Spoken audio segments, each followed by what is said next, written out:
साहब दीदी के हमारे प्रणाम बा। रोसा गुरु भाई सब गुरबान एवं चर्चा के देवी के हमारे प्रणाम बा।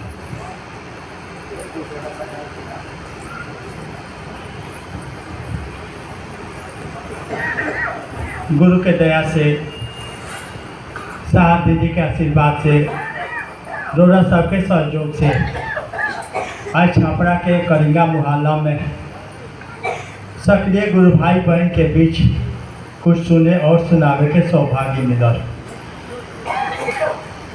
जैसा कि सुनबे कनिया सन हमनी के कि संस्था के वर्षगांठ के अवसर पर हमनी के इकट्ठा भइल बानी सन। ना चाहते हुए भी संस्था बनावे के पड़ल।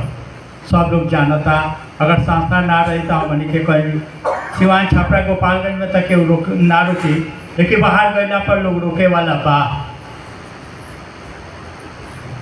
कोनो में अरंगा डाले खातिर बहुत लोग जितना लोग मदद करे वाला नहीं के वो से चौगुना लोग विरोध करे वाला लोग बा।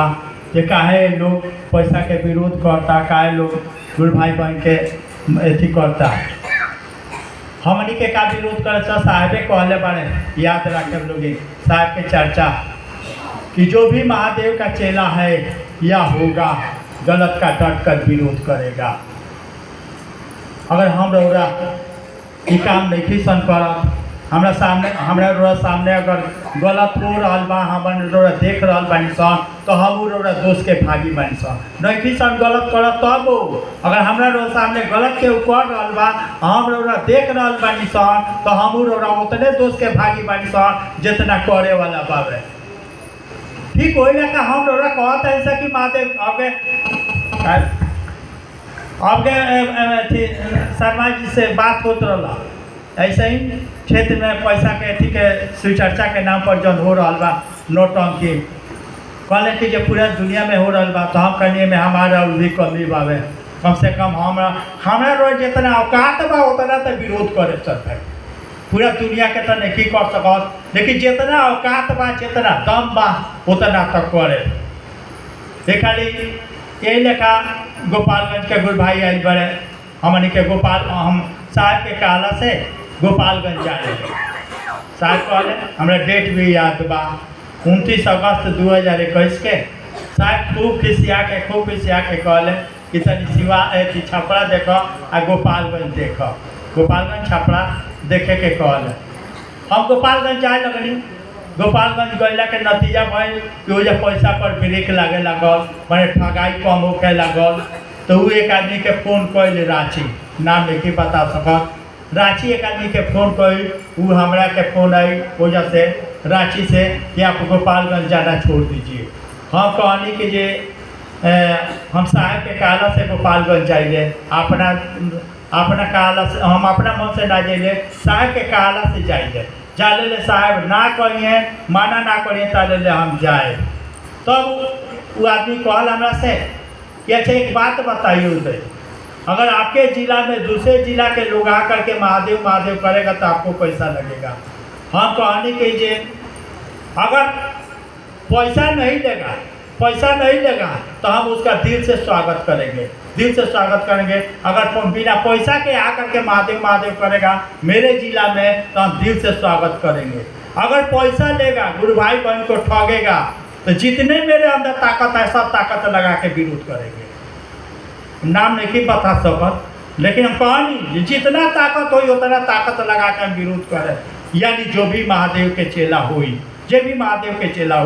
अगर ओकरा सामने गुरु भाई बहन ठगात आवे चाहे गलत दिशा में जा रहा बा, हम रौरा चुपचाप देखता नहीं सन।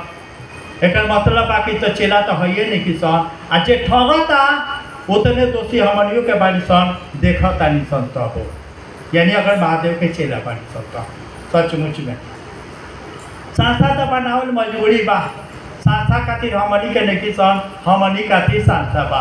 मनी एक काम में सहयोग करे खातिर संस्था बारे, संस्था के नाम पर जौन भी ये बारे सहयोग बा। प्रशासनिक चाहे कहीं भी बाहर जाके, अभी तो देश देशे में विदेश में ही हमनी के ई काम नहीं सन कर सकते। बैनर के तले हमनी के विदेश में काम नहीं सन कर सकत। ओकर कुछ शर्त बावे, उ शर्त पूरा भइला के बादे ई बैनर हमनी के विदेश में भी लगा सकत हन।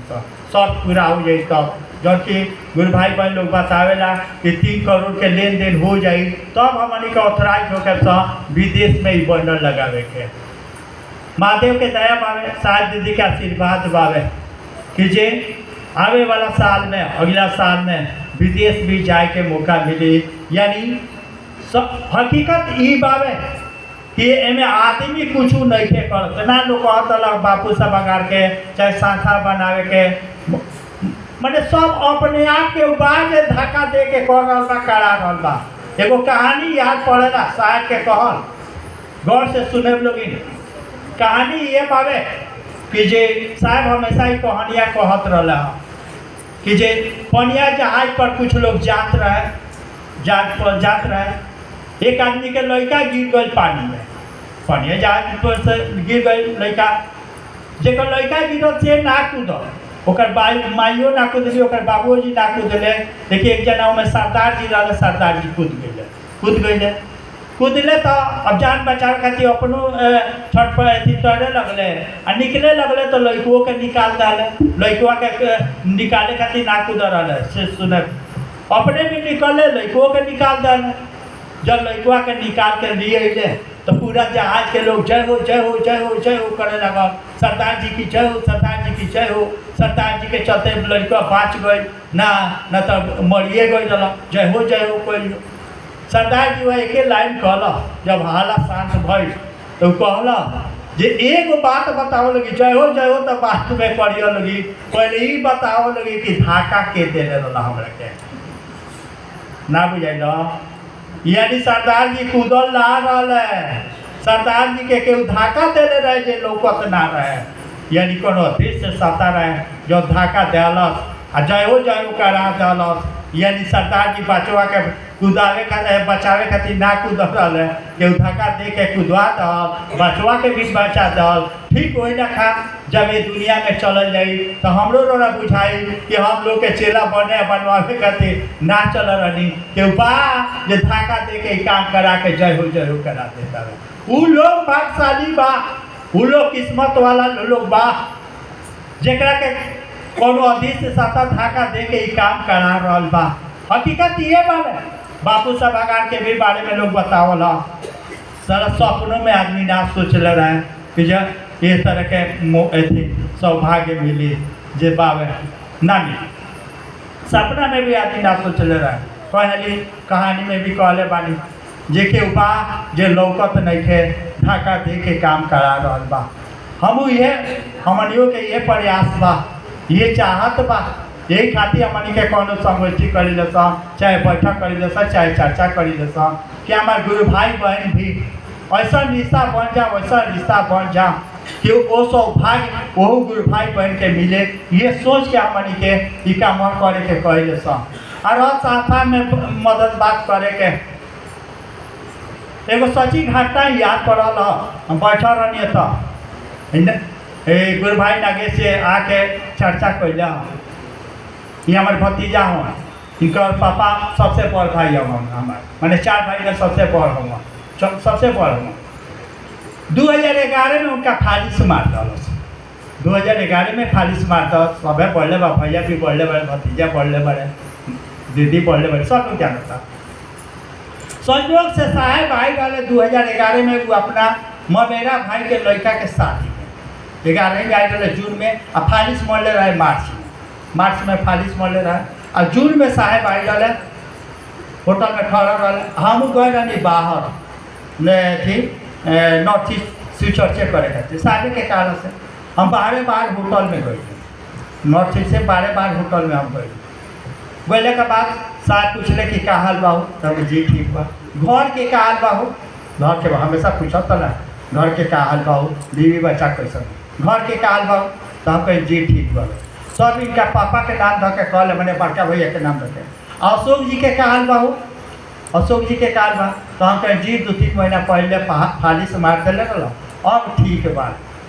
साहब एगो बात पूछले, कहले कि जे शिव चर्चा करे ले तो हमके जीना शिव चर्चा ना करे तो चर्चा में ना जाए लेकिन जौन कही ने तौन कहते गौर से सुने लगी जौन कही ने तौन करे शिव चर्चा में ना चले लेकिन जौन कह दिले कौन गुरु भाई बहन के पहली बात होला कौन का बात होला जौन कही ने तौन कह दे साहब का कहले से सुनी साहब कहले कि वो तने से बचियो गई लोग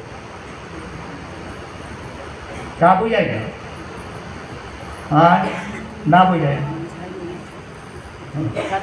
हाँ बुझा गई यानी शिव चर्चा तो ना जाने लेकिन जौन कहले कौन गुरु भाई बहन के काम हम रहेला पहली बात रहेला तो कह दे साहब एक लाइन में कहले कि वो तने से बचियो गई एक मतलब आवे कि महादेव के नाम पर कुछ हमनी के करतन सा महादेव पचैहे ना पचैहे ना एकदम शुद्ध सही तो वापस करिए साहब कहले कि कौन गुरु भाई बहन के एक गिलास सादा पानी भी पिया देता के हो कौन गुरु भाई बहन अपने गुरु भाई बहन के एक गिलास सादा पानी भी पिया देला वो कर एहसान हम चुकाएंगे अगर संस्था के नाम पर महादेव के नाम पर अगर हम लोग कुछ सहयोग बात करते सब जौने करता कि सब महादेव रखिए ना शुद्ध सही तो वापस करिए जौन भी गुरु भाई बहन लोग अपन संस्था के बारे में बतावल सचमुच में के लेखा लोग पहले बावे आँख के देखल हवे यानी ठेला चलावला से लेके पासदारी तक ले कैला से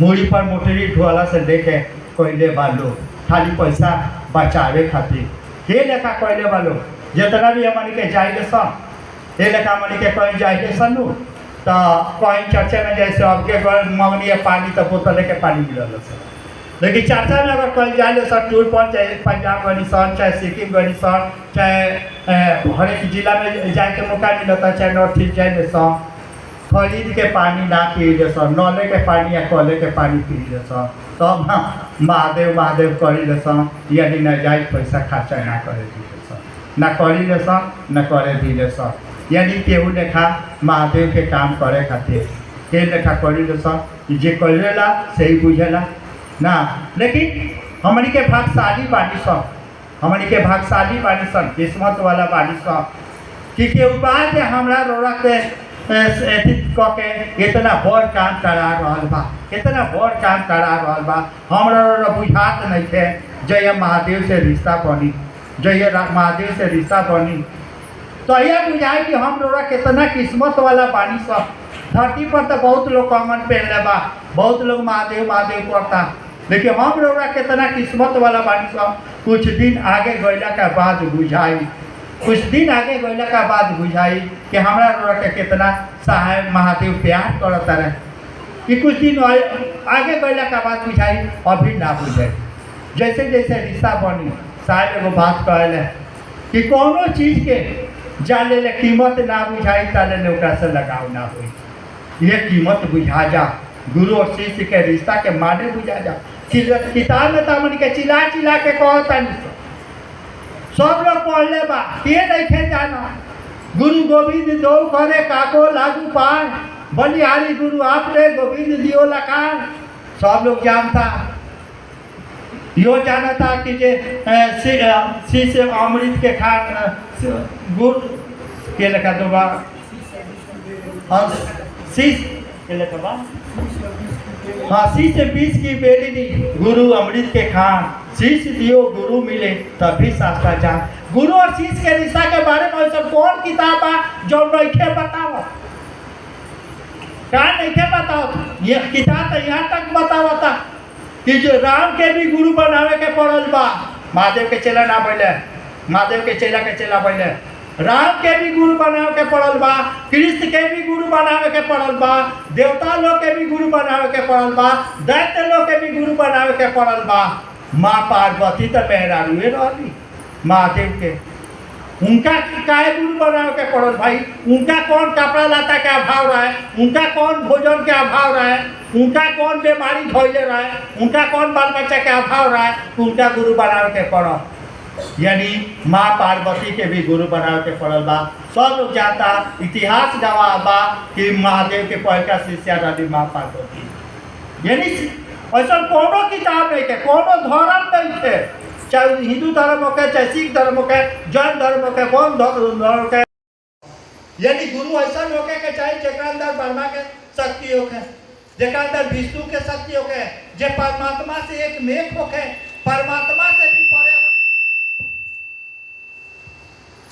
परमात्मा से भी अगर कोनो परमात्मा से भी परे अगर कोनो सत्ता होके, गुरु हमार वैसा होके के चाहिए, यानी पर ब्रह्म, यानी परमात्मा से भी परे अगर कोनो सत्ता होके जेकरा के पर ब्रह्म कहल जाला, गुरु हमार वैसा होके के चाहिए। ये बात साहब बतावे के शुरुआत कैले कि जैसन गुरु के बारे में किताब कहता, ऋषि मनीषी कहता, गांव जवार के लोग कहता, वैसन गुरु तो हर एक जगह बारे, हर एक आदमी में बारे, कौन कौन में बारे, जेकरा के खोले खातिर कोई गोला के काम लेके, कोनो मठ मंदिर में गोला के काम लेके, कोनो मस्जिद में गोला के काम लेके, कोनो धर्मशाला में गोला के काम लेके, हर एक जगह बारे, हर एक आदमी में बारे, कौन कौन में बारे, जेकरा के परमात्मा कहल जाला, जेकरा के शिव कहल जाला, जेकरा के अल्लाह कहल जाला, जेकरा के गॉड कहल जाला, सब जगह बारे। का चीज देले साहब हमरा रो रखे, यानी किताब तो बतावता कि जे महादेव सबसे बड़का गुरु हन, आदि गुरु हन, गुरु के गुरु हन, गुराधिपति हन। किताब यो बतावता कि इनका 112 शिष्य भी लोग भइल, अवसन ऐसन शिष्य भइल जेकर चेला राम भइले, जेकर चेला कृष्ण भइले, यानी महादेव के चेला राम ना भइले, महादेव के चेला कृष्ण ना भइले, महादेव के चेला भइल। समझ जाए कि कितना ताकतवर गुरु रहे लोग। अगस्त मुनि के बारे में कहल जाला कि जो अंजुली के इशारा कैले तो समुंदर सूख गई, महादेव के चेला रहे। परशुराम ऋषि चलस तो धरती हिले लगे, ऐसा ऐसा तो महादेव के चेला लोग भइल ना। किताब तो बतावता कि ये महादेव सबसे बड़का गुरु हन, आदि गुरु हन, गुरु के गुरु हन, गुराधिपति हन। लेकिन किताब ही ना बताओ कि हमरा रोरा जैसा लोग महादेव के चेला कैसे बने, चेला कैसे बने। ये बात साहब हरिनाथ ने बतावे के शुरुआत कैले कि हम तू भी महादेव के चेला हो सकता नहीं, तो श्रद्धा होके ना होके, विश्वास होके ना होके, प्रेम होके, समर्पण होके, कुछ के काम नहीं के। पहलका बेर साहब ये बात के काटे के शुरुआत कैले कि वो महादेव से रिश्ता जोड़े खातिर, वो महादेव के चेला बने खातिर कोनो श्रद्धा विश्वास के काम नहीं के, कोनो प्रेम समर्पण के काम नहीं के, चाहल जाता बनी के महादेव के चेला हो जाए। काहे श्रद्धा विश्वास के काम नहीं के। हमारे के जानता नहीं सन देहातों में लोग कहेला कि जे ओ महादेव के पूजा करे खातिर श्रद्धा चाहिए, विश्वास चाहिए, प्रेम चाहिए, भक्ति चाहिए, समर्पण चाहिए। ठीक कहेला लोग। ओ महादेव से जुड़े खातिर, भगवान के रूप में जुड़े खातिर श्रद्धा चाहिए, विश्वास चाहिए, प्रेम हो तबे भक्ति बा, प्रेम ना हो तो भक्ति ना हो। एक ये लेखा समझी। जैसे मान ली कि छोट बच्चा से हमनी के प्यार करता नहीं सन, एक के स्नेह कहल जाला। अपने से बराबरी में प्यार करता नहीं सन, जैसे पत्नी वाली दोस्त भइले, अपने से बराबरी में अगर प्यार करता नहीं सन, एक के प्रेम कहल जाला। ये अपना से बड़ आदमी से प्यार करता नहीं सन, बाप महतारी भाई भौजाई जे लोग भी बा, ओकरा से अगर प्यार करता नहीं सन, एक के श्रद्धा कहल जाला।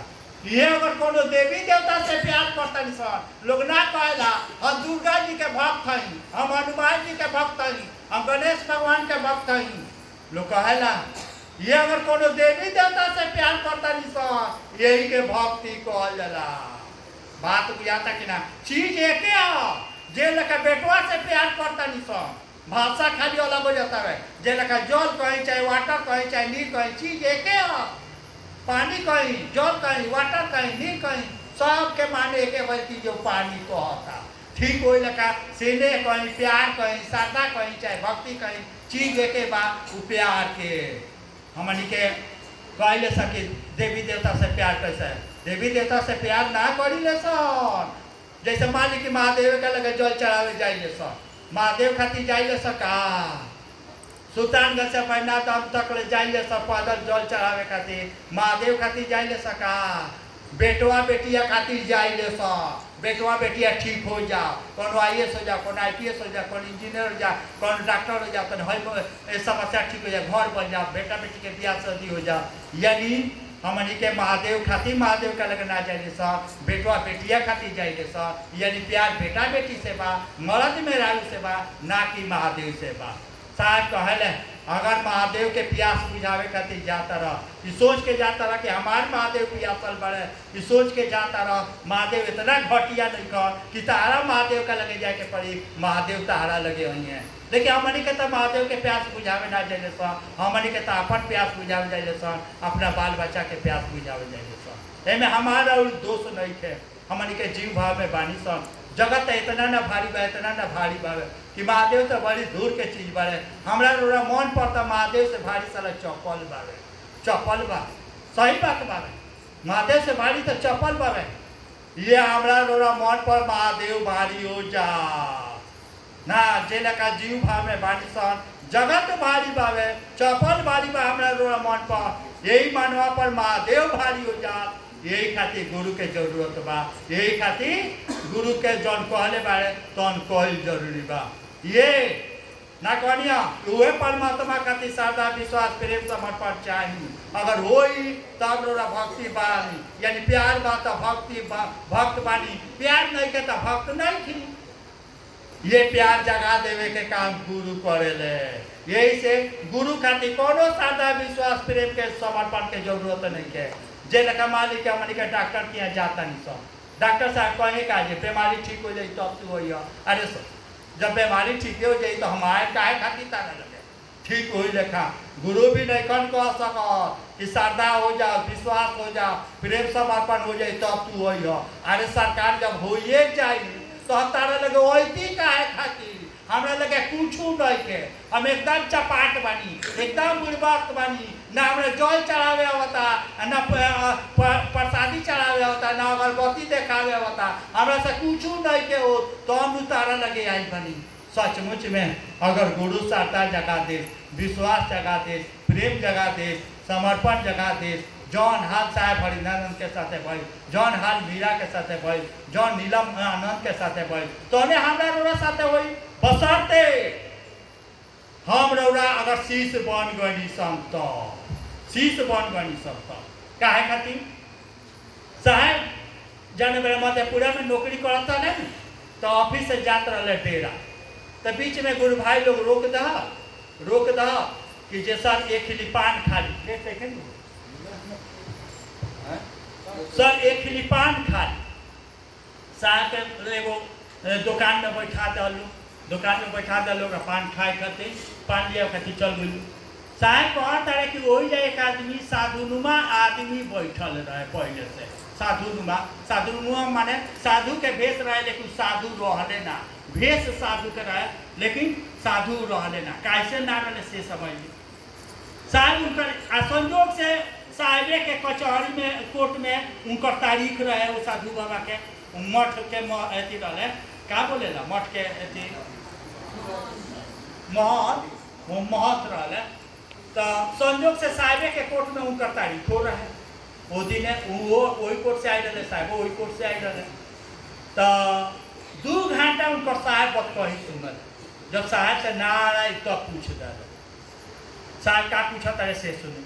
साहब कहते रहे कि दिखने में तो आप साधु लगते हैं, तो कहले कि जी हम तो बचपने से साधु बने, बचपने से साधु बनी। तो साहब कहले कि कब से बनी, तो जी बचपन से 3-4 साल के रहनी तो अवे से साधु बनी ना। तो साहब कहते रहे लेकिन साधु भेष में तो साधु लगते हैं लेकिन साधु आप खाए नहीं। क्या कहते हैं साहब से सुनिए, आप साधु भेष में साधु लग रहे हैं लेकिन साधु है नहीं। तो वो पूछले कि कोई से, तो कहले साहब 2 घंटा से हम बैठल बानी आ तोहरे सब बतिया सुनतानी, 2 घंटा से खाली गेहूँ चाउर मोटा मोती ही आलू प्याज हेजा हेतना एक जमीन बा, हेजा हेतना जमीन बा, हेजा हेतना जमीन बा, यानी एको वाली तरह तो महादेव के नाम ले लेला, भगवान के नाम ले लेला, खाली आलूए प्याज आ सुथनिया मेथी के फेर में पड़ल बा। 2 घंटा से तार पत कही सुनता। ओकरा बाद साहब का कहले, या तो आपके गुरु ठीक नहीं है, गौर से सुने लोग, या तो आपके गुरु ठीक नहीं है या आप शिष्य ठीक नहीं है। अगर गुरु ठीक होए और शिष्य भी ठीक है तो आपको महादेव होने से कोई नहीं रोक सकता है। गुरु ठीक है या तो शिष्य ठीक है या गुरु गड़बड़ है तो अब ऐसा हो रहा है। अगर गुरु ठीक है या शिष्य ठीक नहीं है तो अब गड़बड़ हो सकता है।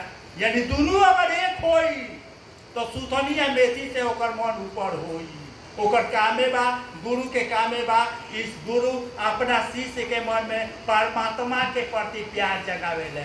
यानी जौन प्यार धरती के आकर्षण से करता ये प्यार परमात्मा से करे लगे, ये काम गुरु करे।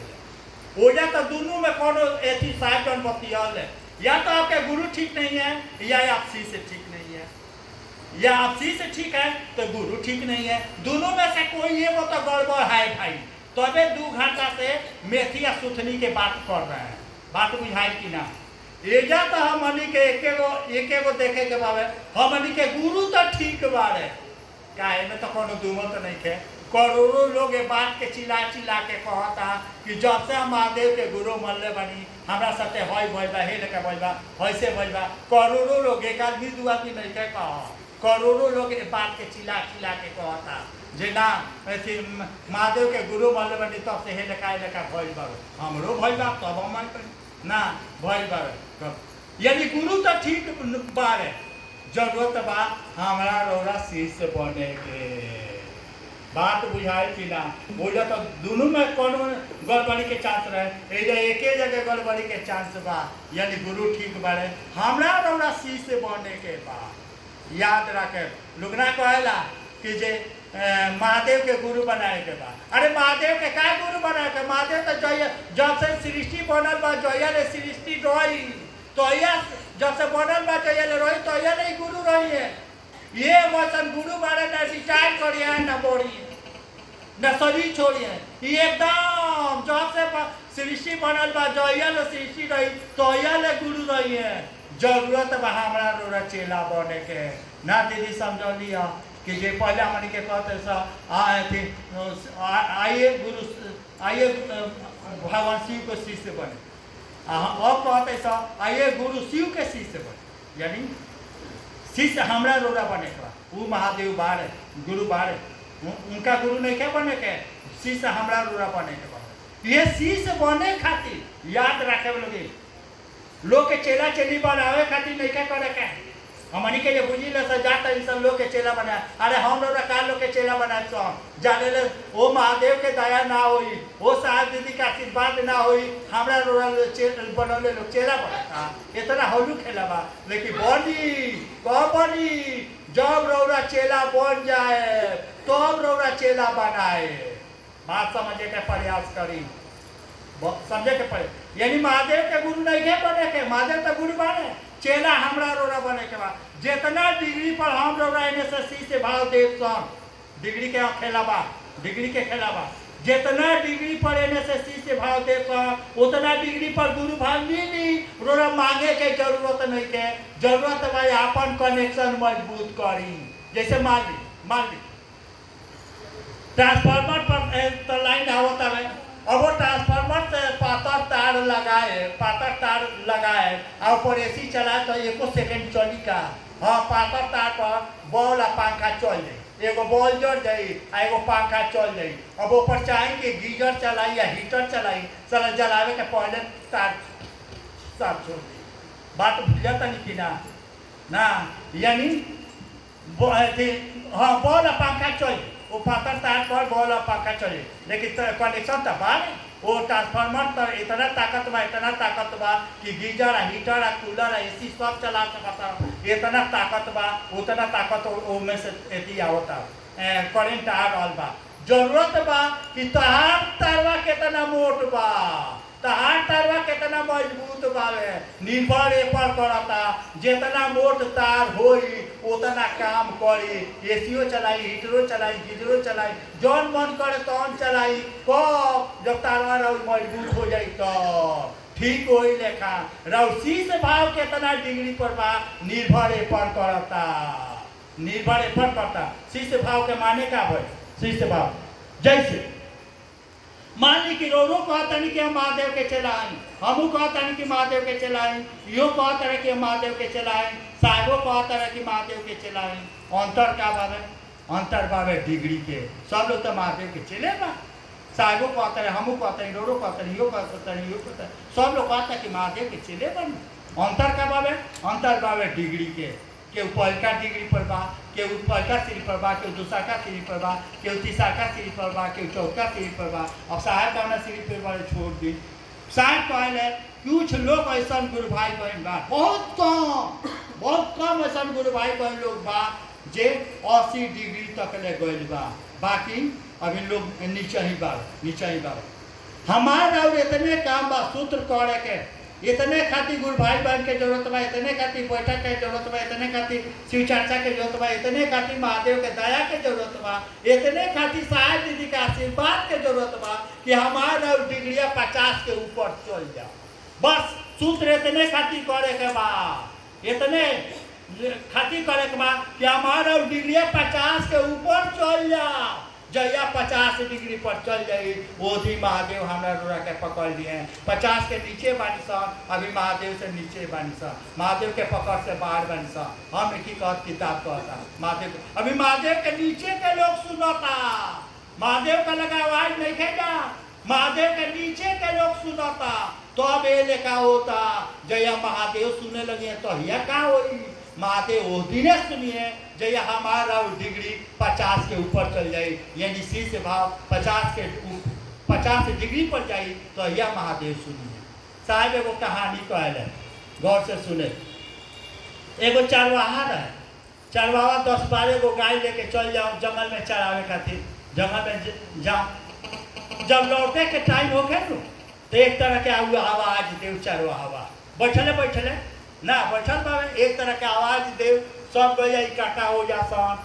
चरवाहा आगे गैया पीछे चले लगली सब, पीछे चले लगली सब। एक दिन चरवाहा के दोस्त कहला जे पाटा आज हम आवाज दे तनी देख तो गैया आवत तारी सन की ना, कहल से आवाज दे। चरवाहा के दोस्त आवाज दलस, जे लका चरवाहा आवाज दे वही लका चरवाहा के दोस्तों आवाज दलस। जो सबसे भोदा गाय रहे तवन आई, जो सबसे भोदा रहे तवन आई, बाकी गाय ना हुई सब। फिर बिहान बैला भी कहलस कि जे पाटर आज फिर आवाज देता नहीं, एगो से 2 गो आई, बाकी 10 गो ना हुई सब। धीरे धीरे देख ली खेला काय खातिर चर्चा करे के बा, काय खातिर 3 सूत्र करे के बा, बात समझे।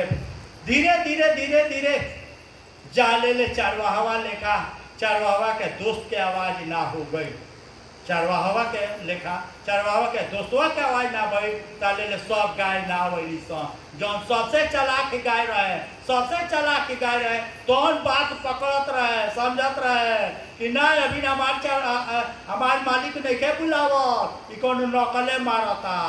जैया चरवाहा लेखा आवाज हो गई तो यह जो सबसे चलाक गाय रहे तौन आई, ताले ले बुझात रहे कि नकले मारता जो सबसे चलाक गाय रहे।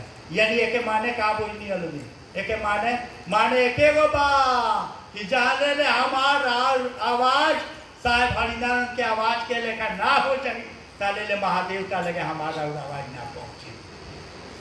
क्लियर होता कि ना, बुझाता कि ना?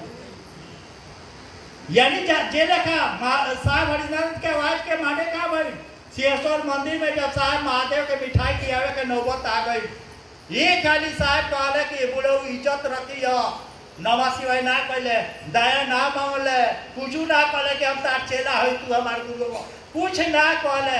बस एक लाइन में भोजपुरी में कह जाला कि कोनो भी आवाज दिल की आवाज अपना भाषा में निकलेला, कोनो भी दिल के आवाज अपना भाषा में निकलेला।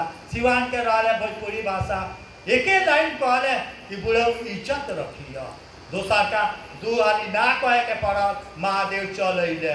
यानी दिल के आवाज रहे तब महादेव साहब के बोलावला से चल अइले। ठीक हो लगा ये सोच के साहब हमरा रोड़ा के भी 3 गो काम करे के कहले बारे, चेला चली का बनाब सो, जाने ले खुद चेला ना बने सो, जाने ले गुरु खातिर दर्द ना होई का चेला बनाब सो। हमनी के तो पूरा दुनिया में गुरु भाई बहन के नाम पर ठगे वाला बारे का हो रहा बा साला, का हम बताई ना का चेला बनाब सो। हमनी के तो रुकियो नहीं सकता हो, हमारा सोच एक गो रहे के चाहिए। साहब यही खातिर कहले कि जे ए बाबू ए भैया तू महादेव के चेला बनो, तू महादेव के गुरु मानो, आई 3 गो कमवा कर। शिष्यानुभूति एगो किताब बा, शिष्यानुभूति में जहाँ से 3 सूत्र के वर्णन साहब करता रहे, वही जहाँ से शुरू करता रहे, वही लिखता रहे। शिष्य भाव, शिव के शिष्य होने में, याद रखें, शिव के शिष्य होने में सहायक 3 सूत्र, यानी शिव के शिष्य बने खातिर, शिव के शिष्य बने खातिर ई 3 गो काम करे के कहले बारे साहब। जे शिव के शिष्य बने खातिर ई 3 गो काम करी उ शिव शिष्य होई। यही खातिर कहले कि जे शिव के शिष्य बने में सहायक 3 सूत्र, यानी 3 गो काम एक खातिर करे के बाद कि हमन के शिव के शिष्य बने जाए, ई कामवा कइल जाए तो 3 शिष्य बने में ई मदद करी, ढाका दी, खींची अपना योर जे तो जब साहब जे लेखा कहते रहे वो लेखा कल जाई तो सूत्रों में इतना ताकत बा कि हमरा तारा महादेव के खोजे के नहीं के, महादेव हमरा तारा के खोज लिए, महादेव हमरा तारा के पकड़ लिए। खाली 3 सूत्रों कोई ना जा साहब किताबों में लिखता रहे कि जे लेखा चुमक लोहा के अपना ही ओर खींचेला, वही लेखा सूत्रों करे वाला लोग के महादेव अपना ही ओर खींचेले, अपना दिल से, अपना कलेजा से लगा। हमारा प्रयास, हमारा इतने सोच होके के चाहिए वो महादेव से दया मांगल जाओ, साहब दीदी से आशीर्वाद मांगल जाओ कि सरकार जे लेखा कहले बनी वो लेखा हमरा से करा दी। एगो और बात जानी हमनी के का कल जाए जा ले उनकर दया ना होई, साहब दीदी का आशीर्वाद ना होई, हमरा रोरा कोयले से ना होई। जैसे जैसे पहल के सूत्र का, पहल के सूत्र बा कि हे शिव रोरा हमार गुरु बानी, हमरा शिष्य बानी, हमरा पर दया करी। पहले सा हे शिव आप मेरे गुरु हैं, मैं आपका शिष्य हूँ, मुझ शिष्य पर दया करी। मुंह से तो कह देता नहीं सो हे शिव रोरा हमार गुरु है, हमरा शिष्य है, हमरा पर दया कर दी, मुंह से तो कह देता नहीं सो। एमे केहू के मदद बात के जरूरत नहीं है, केहू के दया के जरूरत नहीं है, लेकिन ये बतिया मन कह दे, समझ ली। पहला सूत्र का है साहब बीच में से लिया के 1 नंबर में कोई है का है सब लोग जानता नहीं। 1 नंबर में साहब के नमः शिवाय मिल रहा है, 2 नंबर में दया मांगे के मिल रहा है, 3 नंबर में चर्चा करे के मिल रहा है। साहब एक 1 नंबर में क्या कह डाल है, साहब ऐसे 1 नंबर में कह डाल है कि जितना डिग्री पर गुरु के दया हुई उतने डिग्री पर हमारा गौड़िया चल। अरे मोटरसाइकिलों में जितना तेल होई उतने दूर दूर जाई। अब 100 ग्राम 200 ग्राम तेल लेके अब सिवान ना नहीं जाए, रास्ते में खींचे का पड़ी यही जैसे टेकनीवासे से खींचे का पड़ी, जितना तेल होई उतने गड़िया चली ना।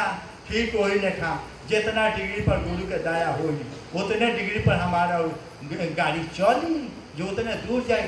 साहब भी कहल है कि प्लास्टिक वाला बस में जितना चाबी उठल जाए उतने नु चल। ठीक यही खातिर साहब एक 1 नंबर में कह डाल है कि वो महादेव से दया मांगल जा, उनका दया हुई तबे गड़िया चली, उनका दया हुई तबे हमारा दिल से आवाज़ निकली कि शिव हमार गुरु है। अच्छा ले दिल से आवाज़ ना निकली कि शिव हमार गुरु हम ना, ताले हमारा चर्चा के अवसर हमारा से दया भी ना मंगाई, चर्चा भी ना हुई, प्रणाम भी ना हुई, यानी 3 सूत्रों तबे हुई जब गुरु के दया हुई।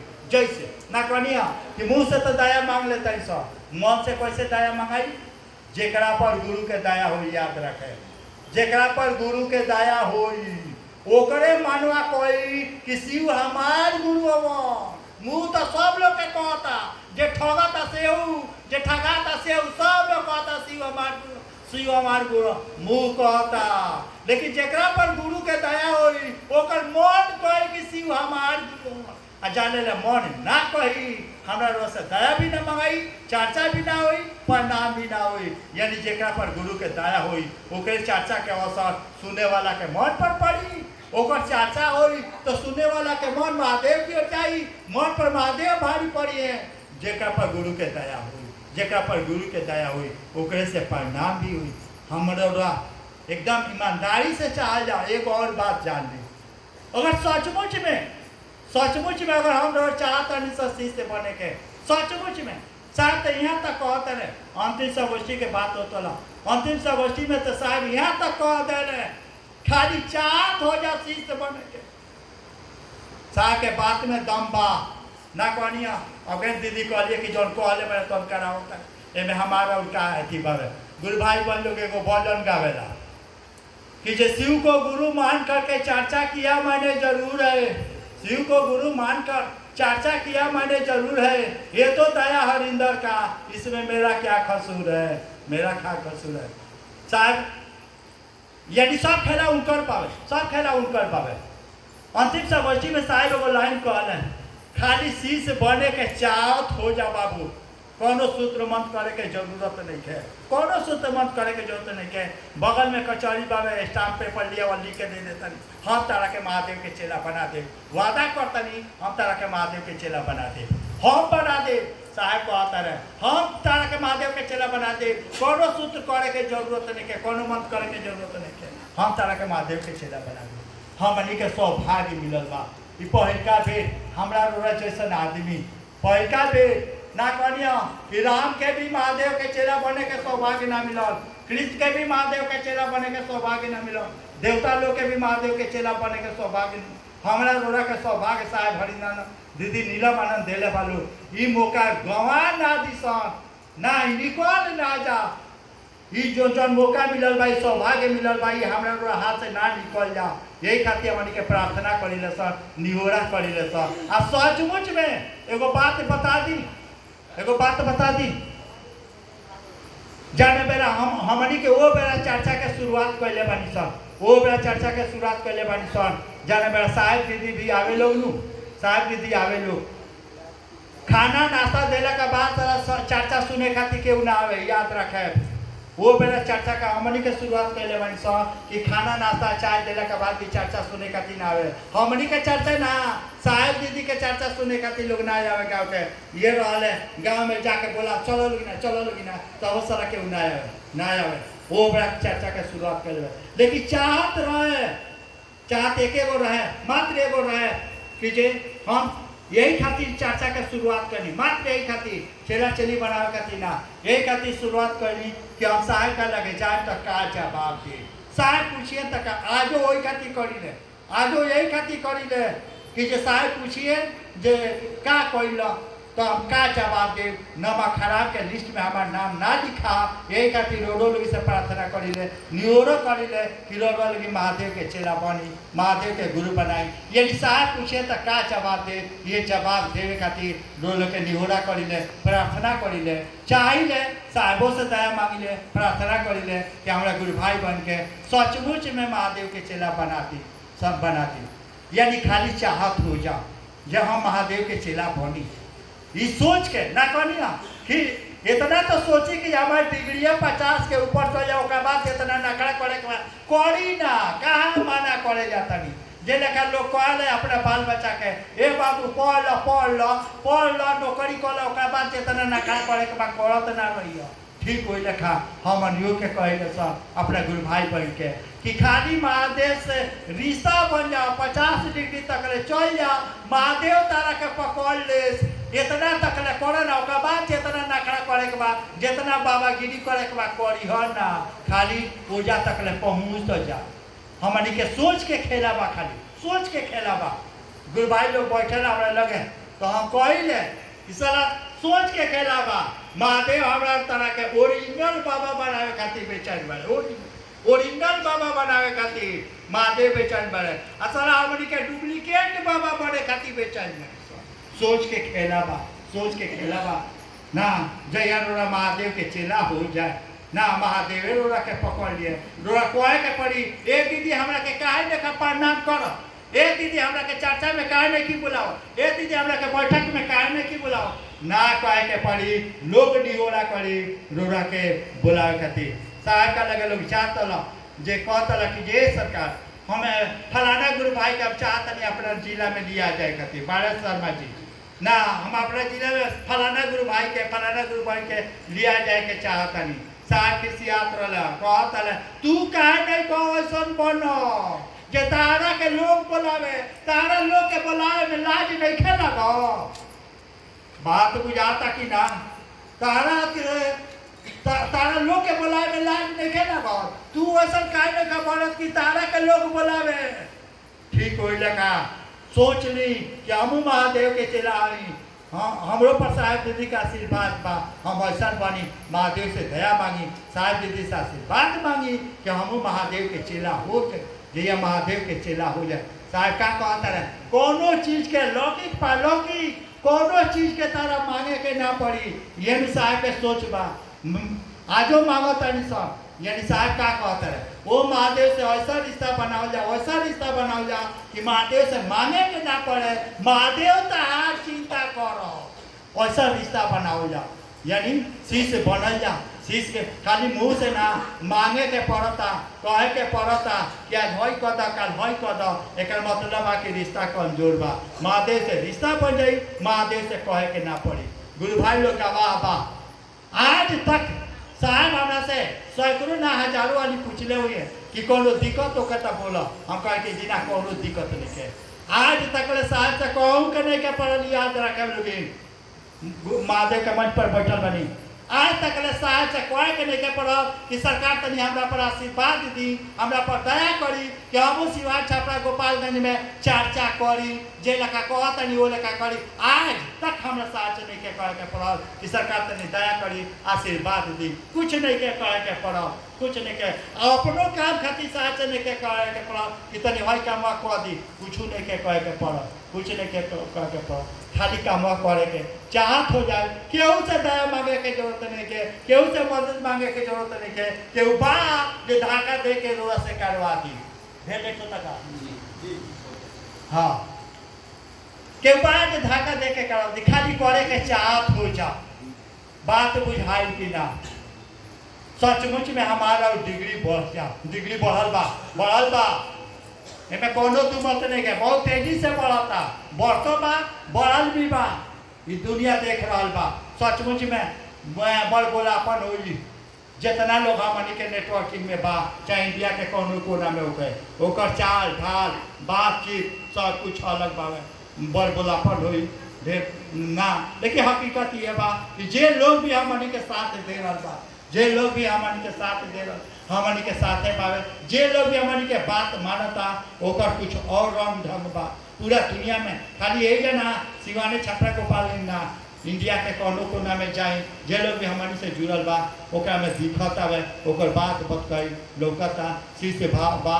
हमनी के वो महादेव से दया मांगल जा, साहब दीदी से आशीर्वाद मांगल जा कि ये गलिया तनी आउगी स्पीड में चलो। हमू साहब दीदी से कहे जे हमारा गुरु भाई बहन पर इतना दया करी कि तनी स्पीड आवरी तेजी में बढ़ो, इतना तेजी में बढ़ो, इतना तेजी में बढ़ो कि जे सचमुच में हमारा गुरु भाई बहन के मंजिल जल्दी मिल जाए। यही आग्रह प्रार्थना के साथ फिर से सब गुरु भाई